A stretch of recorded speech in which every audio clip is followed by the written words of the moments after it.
नमस्ते दोस्तों। आज का ये वीडियो आपको एक एजुकेशन पॉइंट ऑफ व्यू से तो इम्पॉर्टेंट है ही सही, लेकिन एक जनरल पॉइंट ऑफ व्यू से भी ये काफ़ी इम्पॉर्टेंट है। क्यों? क्योंकि आज जो बीमारी फैल रही है कोविड-19 कोरोना वायरस की, जिसकी वजह से काफ़ी लोगों की डेथ हो चुकी है और काफ़ी लोग इससे पीड़ित हैं। काफ़ी कॉम्प्लिकेशंस ह्यूमंस को फेस करने को मिल रही हैं इस बीमारी की वजह से। यहाँ तक कि ऐसा भी सुनने में आया है कि कई जानवर भी इससे संक्रमित हैं। तो इस स्थिति में आपको ये जानना काफ़ी ज़रूरी है कि इन्फेक्शन बेसिकली है क्या। जैसे कि आपको नॉर्मल पता होगा कि इन्फेक्शन क्या है। Infection is the entry of the pathogenic micro organism in our body and harm it. मतलब कि इन्फेक्शन यानी कि कोई भी पैथोजेनिक माइक्रो ऑर्गेनिज्म जो कि हमको बीमारी कर सकता है, उसका हमारी बॉडी के अंदर एंटर करना और हमारी बॉडी को हार्म करना, इसे ही बोलते हैं इन्फेक्शन।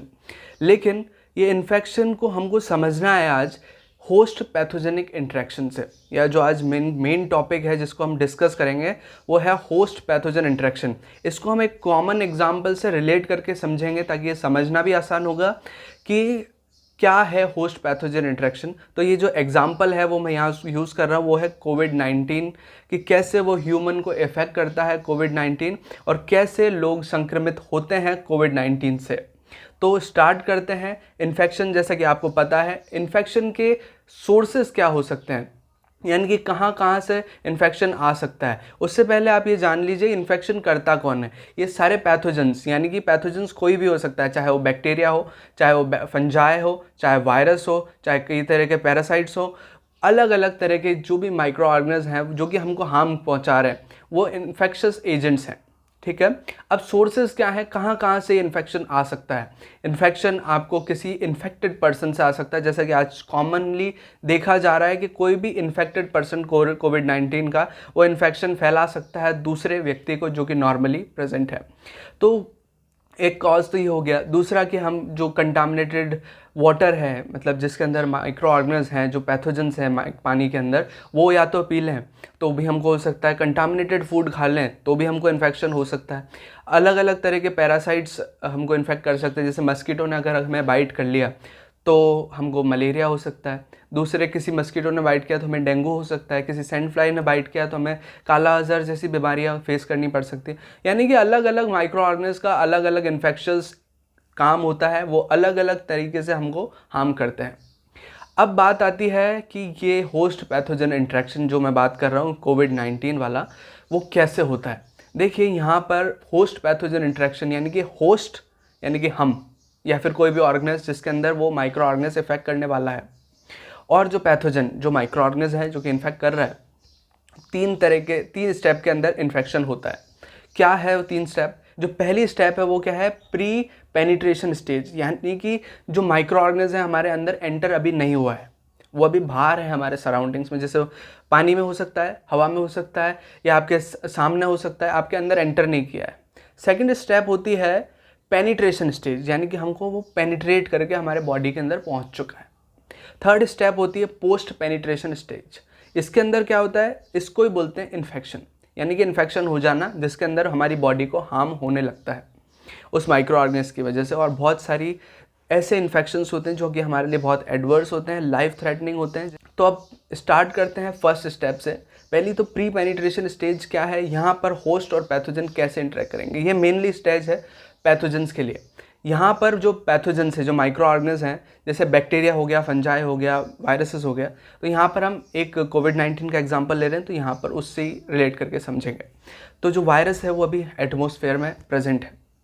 ठीक है। एटमॉस्फेयर में या फिर किसी ने ड्रॉपलेट्स स्प्रेड किए हैं, वो ड्रॉपलेट्स हमारे एयर्स के अंदर फैल चुके हैं, अभी हमारी बॉडी के अंदर एंटर नहीं किए। अब उन ड्रॉपलेट्स को बाहर का पीएच, बाहर का टेम्परेचर, बाहर की ह्यूमिडिटी, उसको बाहर का क्या क्या ऐसी चीज़ें हैं जो उसके ऊपर प्रभाव डाल रही हैं, उनसे बचना होगा। यानी कि उस टेम्परेचर से वो मर ना जाए। जैसे सन बहुत ज़्यादा हीट हो जाता है उस सन की रेज़ की वजह से, या फिर टेम्परेचर या फिर पीएच किस मीडियम में पड़ा हुआ है वो, तो ये सारी चीज़ों को झेलना होता है। उसको बोलते हैं प्री पेनिट्रेशन स्टेज।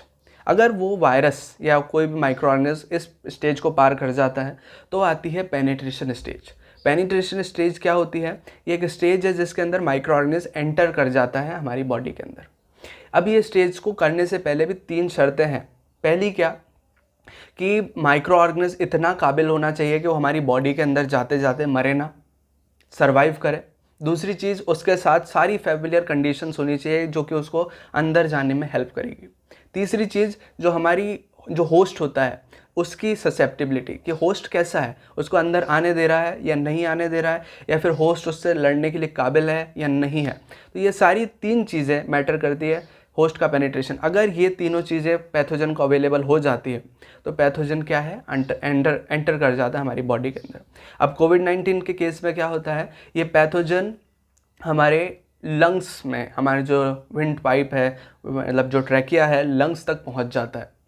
पहुंचने के बाद क्या करता है, जैसे कि वायरस की प्रॉपर्टी होती है कि वायरस अपना रेप्लिकेशन कैसे करता है, अपना जेनेटिक मटेरियल जो भी उसका होस्ट टारगेट सेल है उसके अंदर इंजेक्ट करके करता है। तो ये जो कोविड-19 का वायरस है, वो जो हमारे सेल हैं उसके अंदर वो वायरस का डीएनए जो आरएनए है, जो ये तो वैसे सिंगल स्ट्रैंडेड आरएनए वायरस है, तो ये अपना आरएनए एंटर कर देता है जो लंग सेल्स हैं उसके अंदर।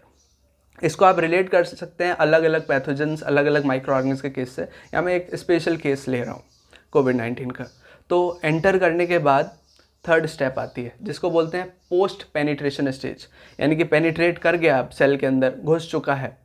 अब ये एडवर्स कंडीशंस क्रिएट करेगा। कब? जब पहले तो इसको जो वायरस का आरएनए है, इसको जो साइटोप्लाज्म है, हमारा जो लंग का साइटोप्लाज्म है, उसका टॉक्सिक इफेक्ट झेलना पड़ेगा। अगर ये टॉक्सिक इफेक्ट को पार कर गया और एंजाइम वगैरह जो भी बहुत सारे इफेक्ट्स हमारी बॉडी अपने डिफेंस में लगाई गई, अगर ये उसको पार कर गया तो ये अब हमारी बॉडी को हार्म करेगा ये वायरस। और ये जनरली इस केस में हो रहा है। बहुत सारे जो पैथोजेंस है जो हमको बीमारी करते हैं, वो इन सारी स्थितियों को, सारे एडवर्स कंडीशंस को पार कर लेते हैं, तभी जाके बीमारी करते हैं। यानी कि हमारी बॉडी इस टाइम पे, इस पॉइंट पे वीक हो जाती है कि वो उनसे बच सके। तो ये जो वायरस है, कोरोना वायरस, हमारे लंग सेल्स के अंदर घुस गया।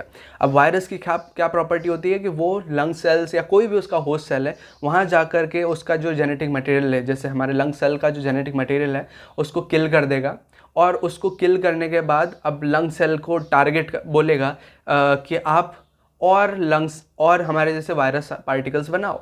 मतलब और आरएनए प्रोड्यूस होंगे और बहुत सारे वायरस पार्टिकल्स उस सेल के अंदर बन जाएंगे। लाखों, करोड़ों, हज़ारों, बहुत सारे ये वायरस पार्टिकल उस सेल के अंदर बन जाएंगे। जब ये बन जाएंगे तो ये उस सेल को बस्ट कर देंगे, जो लंग सेल है उसको बस्ट कर देंगे और लाखों की संख्या में बाहर निकलेंगे। अब वो लाखों वायरस रेडी हो जाएंगे दोबारा से दूसरे लंग सेल्स को इफेक्ट करने के लिए। ऐसे क्या होगा कि अलग अलग बहुत सारे लंग सेल्स इफेक्ट होंगे, बार बार उन लंग सेल को बस्ट होगा। और बस्ट होने की वजह से जो हमारी ब्रीथिंग डिफ़िकल्टी है, लोग बोलते हैं ना इसमें कि कोविड-19 में लोग सांस नहीं ले पा रहे हैं, उनकी शॉर्ट ब्रीथ हो जाती है। क्यों हो रही है? क्योंकि लंग सेल्स पूरी तरह डैमेज कर दिए जा रहे हैं इस वायरस के द्वारा। मतलब ये वायरस इतने सारे नंबर में, एक्सपोनेंशियल नंबर में फैल रहा है कि बहुत सारे लंग सेल्स को डैमेज करता जा रहा है। उस डैमेज की वजह से क्या हो रहा है कि हमको जो ब्रीथिंग कॉम्प्लिकेशन है, जो शिवरिंग है, बॉडी में पूरा पेन है और फीवर आना, ये सारी समस्याएं हो रही है। तो ये तरीका है कि कोविड-19 कैसे स्प्रेड होता है। पहले बाहर रहेगा, फिर एंटर करेगा, फिर अंदर जाके दूसरे सेल्स को मारेगा और फिर स्प्रेड फैलता ही चला जाएगा। और जिस व्यक्ति के अंदर ये फैलता ही चला जाता है तो उसकी डेथ हो जाती है अल्टीमेटली। बट जिन लोगों का इम्यून सिस्टम अच्छा होता है, जिनके अंदर इंटरफेरॉन मैकेनिज्म काम कर रहा होता है, जिनकी इम्यूनिटी अच्छी होती है, उन लोगों के अंदर ये ज़्यादा फैल नहीं पाता, कुछ ही सेल्स तक संक्रमित रहता है, इसलिए वो रिकवर कर जाते हैं। तो ये छोटा सा तरीका है कि कैसे कोरोना वायरस स्प्रेड होता है। इसी तरीके से, इसी मेथड से, जिससे बोलते हैं होस्ट पैथोजन इंटरेक्शन, आप अलग अलग बीमारियों को रिलेट करके उनके इन्फेक्शंस के एजेंट्स को देख सकते हैं कि कैसे ये रिलेट करते हैं आपस में। और इस टॉपिक को भी आप अच्छा कर सकते हैं। और एक जनरल पॉइंट ऑफ व्यू से तो ये बहुत इंपॉर्टेंट था ही। आई होप कि आपको इससे कुछ फ़ायदा मिला होगा। अगर आपको ये वीडियो किसी भी तरह हेल्पफुल लगे तो प्लीज़ वीडियो को लाइक ज़रूर कीजिएगा और शेयर कीजिएगा अपने फ्रेंड्स के साथ। और अगर आपने चैनल सब्सक्राइब नहीं किया है तो प्लीज़ चैनल को सब्सक्राइब कर लीजिए। और अगर आप बीमारियों से जुड़े कुछ अहम सवाल जवाब को जानना चाहते हैं जो कि आपके लिए काफ़ी इंपॉर्टेंट है, तो आप मेरे नए चैनल पर जा सकते हैं जिसका नाम है डिजीज़ मीडिया, जहां पर आपको कुछ ऐसी इन्फॉर्मेशन मिलेगी जो आपके लिए बहुत इंपॉर्टेंट है और आपको काफ़ी बेनिफिट होगा उन वीडियोस को देख करके। तो जाइए, मैंने डिस्क्रिप्शन में लिंक दिया हुआ है, चैनल का नाम है डिजीज़ मीडिया, तो जाकर विजिट कीजिए और चैनल को सब्सक्राइब भी कीजिए। Thank you so much.